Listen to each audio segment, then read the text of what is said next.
तो बच्चों हम चैप्टर पढ़ रहे हैं द बॉन्ड ऑफ लव, जिसमें हमने जाना है कि लेखक की पत्नी ने रिक्वेस्ट की है प्रबंधक से कि बाबा को जू से वापस उसको दे दिया जाए। जाने के आगे क्या हुआ कहानी में, करते हैं इस भाग की शुरुआत। There followed the return journey to Bangalore and a visit to the superintendent's bungalow। क्या हुआ फिर भाई, एक यात्रा शुरू हुई, रिटर्न जर्नी मतलब वापसी की यात्रा शुरू हुई बैंगलोर की तरफ, और फिर क्या की गई, विज़िट किया गया यानी कि मिलने जाया गया उस सुपरिंटेंडेंट के बंगलो पर। अ टीयरफुल प्लेडिंग, और उसके बाद एक अश्रुपूर्ण निवेदन किया गया। Baba and I are both fretting for each other. Baba और मैं क्या कर रहे हैं, हम दोनों को एक दूसरे की ज़रूरत है। Will you please give him back to me, क्या आप मुझे उसको दे देंगे। He was kind hearted man and consented. वो जो प्रबंधक था क्या, नहीं अधीक्षक था।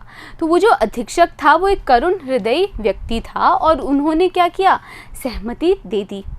नॉट ओनली दैट, ना केवल सहमति दी, but he wrote to the curator, पर उन्होंने लिखा उस क्यूरेटर को, प्रबंधक को, टेलिंग हिम, ये बताते हुए, to lend us a cage for transporting the bear to Bangalore, कि हमको दिया जाए एक पिंजरा ट्रांसपोर्ट करने के लिए उस बेयर को बैंगलोर, यानी कि ले जाने के लिए उस भालू को Bangalore.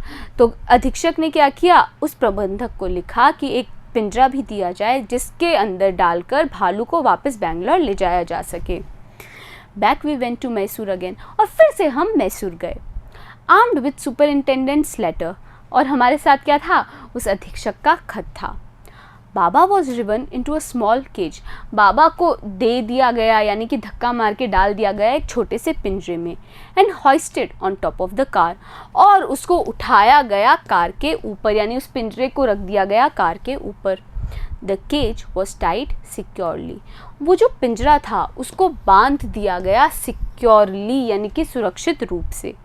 And a slow and careful return journey to Bangalore was accomplished, और उसके बाद एक धीमी और केयरफुल मतलब ध्यानपूर्वक यात्रा, वापसी की यात्रा बैंगलोर के लिए अकम्प्लिश हो गई, पूरी हो गई। तो क्या क्या शब्द है यहाँ पे देखिए बच्चों, ट्रांसपोर्टिंग, ट्रांसपोर्टिंग का मतलब होता है ले जाने के लिए। हॉइस्टेड मतलब उठाया, टाइड यानी कि बांधा, सिक्योरली यानी कि सुरक्षित रूप से, केयरफुल का मतलब होता है ध्यानपूर्वक, अकम्प्लिश्ड यानी कि पूरा किया। तो आखिरकार बाबा को ले आया गया है बैंगलोर वापस। वंस होम, घर आने के बाद, अ स्क्वाड ऑफ कुलीज, मजदूरों का जो दस्ता था, वर एंगेज्ड, उनको काम पर लगा दिया गया, फॉर अ स्पेशल, एक खास कार्य के लिए, इन अ कंपाउंड, हमारे घर के प्रांगण में। एन आइलैंड, एक टापू बनाया गया, वॉज मेड फॉर बाबा, किसके लिए बनाया गया वो टापू, बाबा के लिए।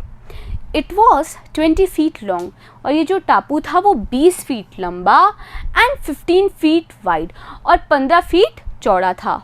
And was surrounded by a dry pit, और ये जो टापू था वो सराउंडेड था, चारों ओर से घिरा हुआ था एक ड्राई पिट के साथ में, एक सूखे गड्ढे से। और मोट क्या होता है, खाई से, यानी कि क्या किया गया बच्चों, एक टापू बनाया गया और उसके आसपास एक बहुत बड़ी खाई, एक बहुत बड़ा गड्ढा बनाया गया। 6 feet wide and 7 feet deep, और ये जो गड्ढा था, ये जो खाई थी वो थी 6 फीट चौड़ी और 7 फीट गहरी। A wooden box that once housed fowls was brought and put on the island। एक वुडन बॉक्स जो कि पहले घर था फाउल्स का, पक्षियों का, वो लाया गया और रख दिया गया उस आइलैंड पर, उस टापू पर। तो क्या क्या शब्द है यहाँ पे देखिए बच्चों, स्क्वाड, स्क्वाड का मतलब होता है दस्ता, कुलीज यानी कि मजदूरों, एंगेज्ड यानी कि काम में लगा दिया, स्पेशल मतलब खास, आइलैंड यानी कि टापू, सराउंडेड का मतलब होता है चारों ओर से घेरना, ड्राई पिट मतलब सूखा गड्ढा, मोट यानी कि खाई, और हाउस मतलब रखे गए थे, और आइलैंड का मतलब तो हम जानते ही हैं, टापू। For Baba to sleep at night. और वो पक्षियों का एक बहुत बड़ा सा जो पिंजरा था वो क्यों रखा गया, ताकि बाबा उसमें रात्रि के समय सो सके। Straw was placed inside to keep him warm. और उसके अंदर रखी गई स्ट्रॉ ताकि बाबा को गर्माहट रहे। एंड हिज बेबी, और उसका जो बेबी था, द नाल्ड स्टम्प, वो जो लकड़ी का टुकड़ा था, कुंदा था, अलॉन्ग विद हिज गन, उसकी गन के साथ में, यानी कि द पीस ऑफ बैम्बू, एक बैम्बू की बांस का जो टुकड़ा था उसके साथ में, both of which had been sentimentally preserved. इन दोनों चीज़ों को, जिनको भावुकतावश संरक्षित कर रखा था, since he had been away to the zoo, जब से वो गया था जू में, were put back for him to play with, वो वापस रख दिए गए, वो दोनों चीज़ों को वापस उस टापू में, उस जगह पे, उस पिंजरे में रख दिए गए। In a few days the coolies hoisted, कुछ ही दिनों में उन मजदूरों ने उठाया the cage on the island, और उठा के क्या करा, उस पिंजरे को रख दिया उस आइलैंड पे। एंड बाबा वॉज रिलीज्ड, और उस बाबा को क्या कर दिया गया, रिलीज कर दिया गया, मुक्त कर दिया गया। तो क्या क्या शब्द है बच्चों यहाँ पे देखिए, सेंटिमेंटली, सेंटिमेंटली का मतलब होता है भावुकतावश। प्रिजर्व्ड यानी कि संरक्षित। होइस्टेड, होइस्टेड का मतलब क्या होता है, उठाया। तो मजदूरों ने उठा दिया है उस केज को और रख दिया है उस टापू पर, और बाबा को मुक्त कर दिया गया है। ही वॉज डिलाइटेड, जो बाबा था वो बहुत ज़्यादा प्रसन्न हो गया। Standing on his hind legs, और वो खड़ा हुआ अपने हिंड लेग्स पर, अपने पिछले पैरों पर। He pointed his gun and cradled his baby, और क्या किया बाबा ने, अपनी गन को यानी कि उस बांस के टुकड़े को पॉइंट किया और क्या किया, क्रैडल किया, झूला झुलाया अपने उस बेबी को, यानी कि उस लकड़ी के कुंदे को। My wife spent hours sitting on a chair there while he sat on her lap, मेरी पत्नी कई घंटे बिताती थी उस आइलैंड पर चेयर पर बैठे हुए, जब बाबा क्या करता था, उसकी गोद में, यानी मेरी पत्नी की गोद में बैठता था। He was 15 months old and pretty heavy too, बाबा 15 महीने का था और काफ़ी भारी भी था। The way my wife reaches the island and leaves it is interesting, जिस तरीके से मेरी पत्नी उस आइलैंड पे जाती है, टापू पे जाती थी और वहाँ से वापस आती थी, वो काफ़ी ज़्यादा इंटरेस्टिंग था, रोचक था। कैसे रोचक था, अभी जानते हैं बच्चों। पहले देखते हैं रिलीज्ड का मतलब। रिलीज्ड का मतलब होता है मुक्त किया।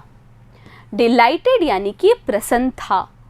स्टैंडिंग यानी कि खड़ा हुआ। हिंड लेग्स होते हैं पिछले पैर। क्रैडल्ड मतलब झूला झुलाया। हैवी मतलब भारी, और इंटरेस्टिंग मतलब रोचक।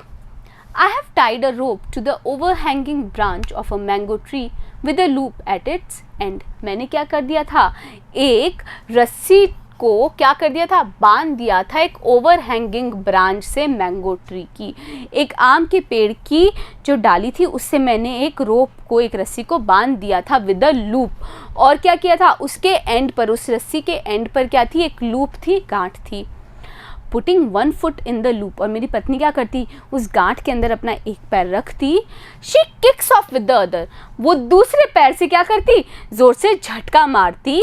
To bridge the 6 foot gap, ताकि वो पार कर सके उस 6 फुट के गैप को, that constitutes the width of the surrounding pit, जो कि क्या है, बनाता है जो चौड़ाई है उस सराउंडिंग, आसपास के पिट की, छेद की, गड्ढे की। यानी कि पत्नी क्या कर रही है, अब उस 6 फीट के गड्ढे को पार करने के लिए एक लूप में क्या करती है, पैर रखती है और अपने दूसरे पैर से झटका मारती है उस 6 फीट की खाई को पार करने के लिए।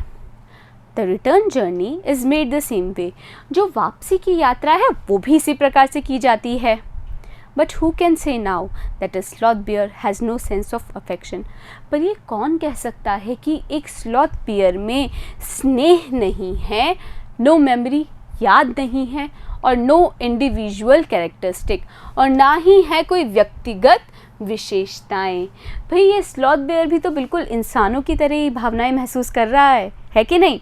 तो क्या क्या शब्द है बच्चों, देखिए हम दोबारा रिवाइज करते हैं।